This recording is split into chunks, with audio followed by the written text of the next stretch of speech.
தேவையில்லாத குழப்பங்கள் வரும்.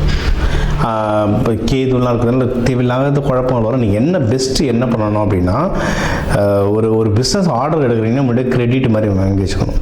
இதுதான் விதியை மதியால் வெல்ற விஷயங்கள். சரிங்களா? நீங்கள் முன்னாடியே ஒரு கிரெடிட் மாதிரி வாங்கி வச்சுக்கிட்டிங்கன்னா பெருசாக நஷ்டம் வராமல் தப்பிச்சுக்கலாம். காசு வந்துச்சுன்னா சூப்பர், வரலைன்னா நஷ்டம் வராமல் தப்பிச்சுக்கலாம். இது ஒரு பெஸ்ட்டான சொல்யூஷன். இதுதான் ப்ராக்டிக்கலாக நடக்கிற பரிகாரங்கள். இதை தாண்டினா குருமார்கள் வழிபாடு ரொம்ப நல்லது. ஏன்னா இது சித்திரை மாதம் சித்ரா பௌர்ணமிலாம் குருமார்கள் வழிபாடு பண்ணுறது ரொம்ப நல்லது.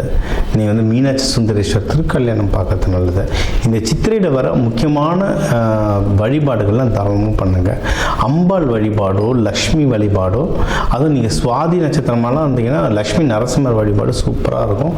இதெல்லாம் நார்மலாக நம்ம சொல்கிற வழிபாடுகள் வெள்ளிக்கிழமை சுக்கிர ஹோரைகளில் போய் செஞ்சிங்கன்னா ரொம்ப நல்லது. சாமிக்கு இந்த பால் சம்பந்தமான நைவேத்தியங்கள் வைங்க. பால் சம்பந்தமான நைவேத்தியங்கள் வர மக்களுக்கும் அன்னதானம் பால் சம்பந்தமான அன்னதானங்கள்லாம் கொடுக்கக்கூடாது. ஒன்றும் வாழ்க்கையில் உங்களுக்கு சுபிக்ஷம் ஒன்றும் ரொம்ப நல்லாவே ஜாஸ்தியாக வளர்ந்துக்கிட்டே வருவாங்க. சரிங்களா?